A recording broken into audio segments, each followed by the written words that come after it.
The Federal Executive Council of Nigeria has approved significant economic and infrastructure policies to boost businesses. Okay, yes, this is a tax story now. To boost businesses and alleviate economic challenges, including proposed tax reliefs for small businesses and vulnerable populations. These measures, part of the economic stabilization bills, are based on the recommendations of the Presidential Committee on Tax and Fiscal Policy Reforms led by Taiwo Oyedele, and include amendments of income tax laws, reforms to unlock foreign exchange liquidity, and incentives for companies generating additional employment. Please get this right. FEC has also approved major road projects across the country, including the Abuja-Kano Road Project and infrastructure upgrades in Katsina, Kebbi, Ebonyi, and River State. Additionally, a disaster relief fund has been set up to prepare for natural disasters, particularly in response to flooding in Maiduguri, with support from private sector organizations. And furthermore, FEC approves the construction of 40 housing units for judges and justices in Federal Capital Territory to improve their living conditions. In addition, the Council has launched the National Citizen Value Brigade in schools nationwide to revive traditional and national values amongst younger generation. We'll go back to the very first paragraph of this story that's taking a look at the tax, now talking deeply about the FEC that's on the vulnerable population and measures being part of the economic stabilization bills, and they're based on recommendation of the Presidential Committee. We've been talking about the fact that we've not seen enough measures being put in place to cushion the hardship. We've been pointing at palliatives and that being a problem because it doesn't reach the vulnerable. And now this tax waivers for businesses. What do you think? Thank you, Mr.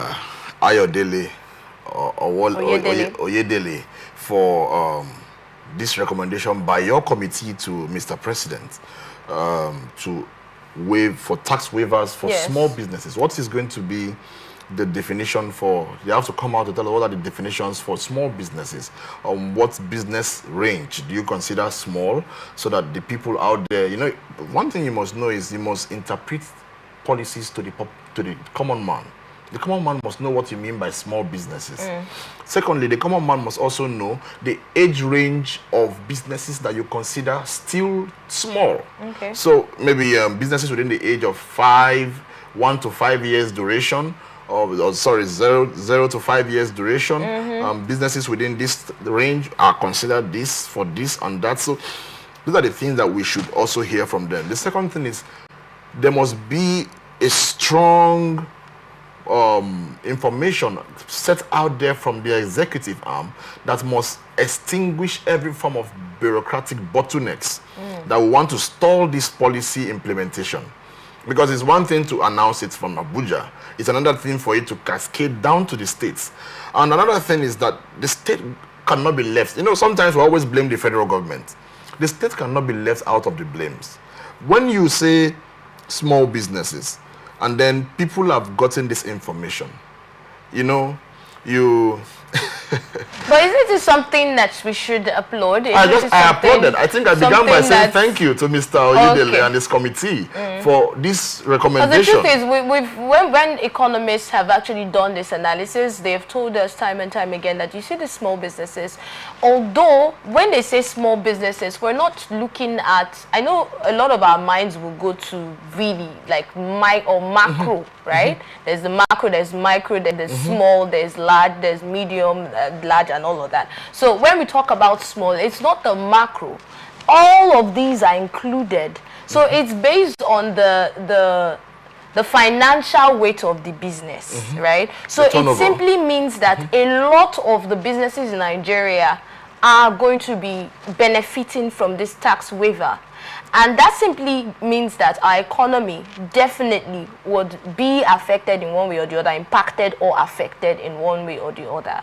So this is a really large or huge move to help boost businesses in Nigeria. So what exactly is the thing you're seeing on the other side of this story? Like I said, I began by congratulating them, by applauding them for this, because the small, medium enterprises would benefit from this. You see, the SMEs are the steamers of the economy. Yes. The government can never produce or provide jobs for everybody. True. SMEs need to be empowered all the time to give opportunities to the populace. So you see, part of the small, medium enterprises we have, you see those into crafts, those into fashion, those into all of these things. You see they have small shops here and there. They're employing people. One person who has a hair salon maybe has 5 employees. You've just fed 5 families.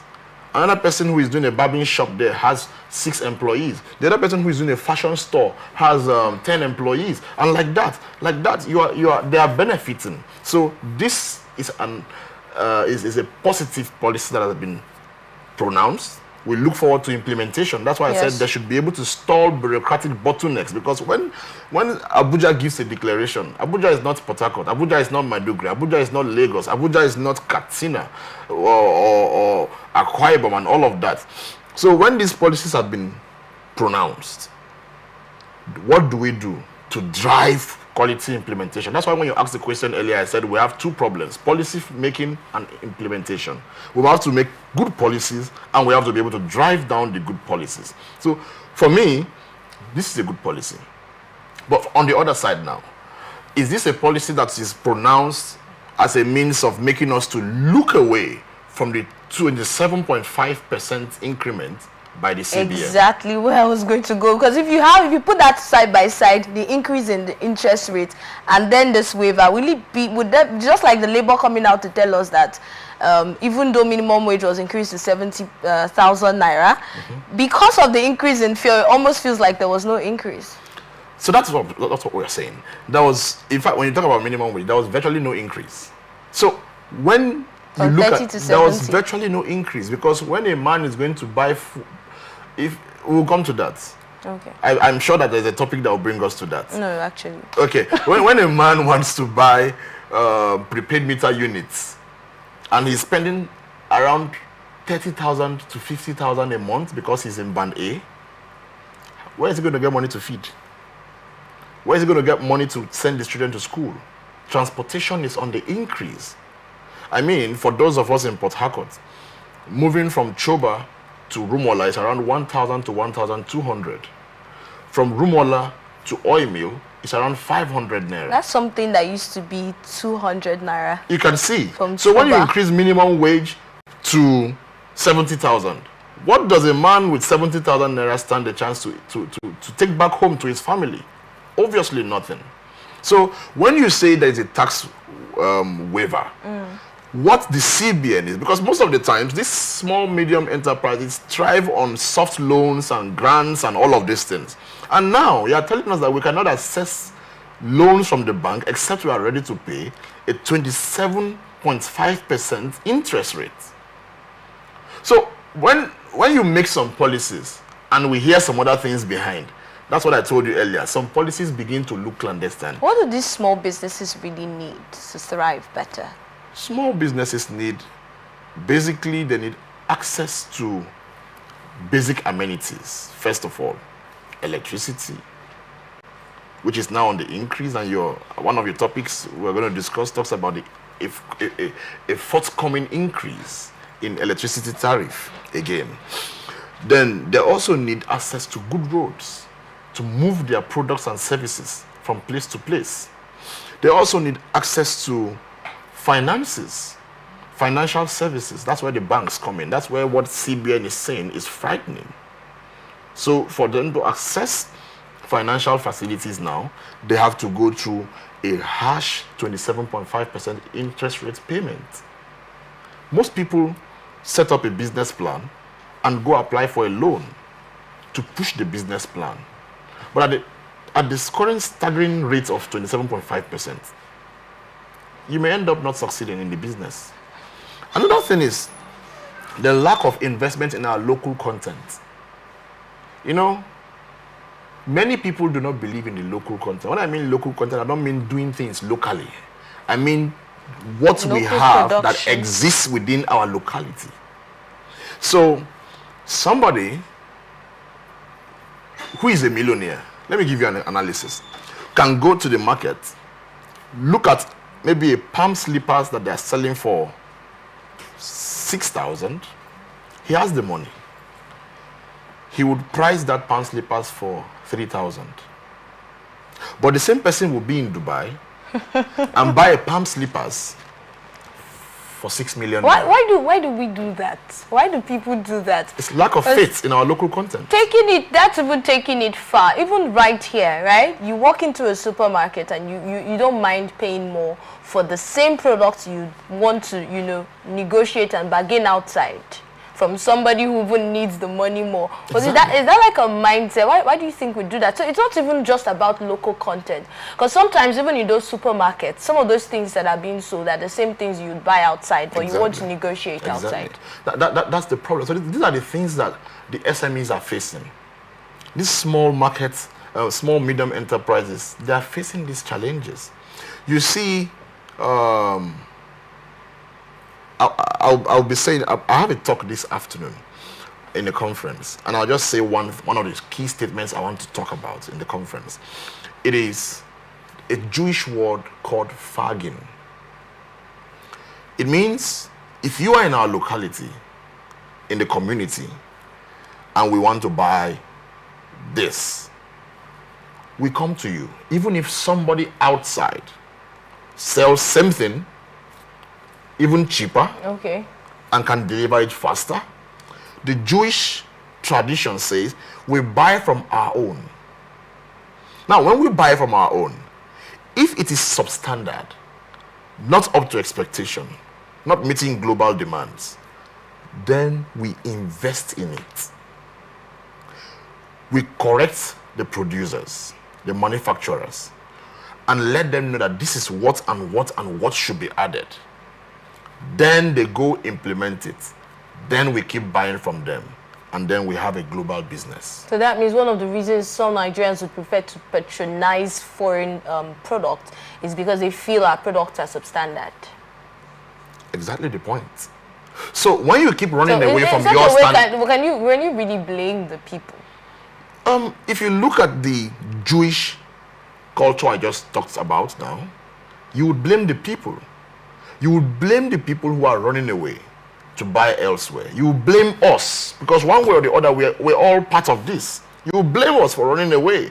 Because if we are intentional, as the Jewish people are, then we'll build our local brands. You see what I told you about them? When they discover that you've sold to them, and it is lacking in some areas, they will call your attention to it.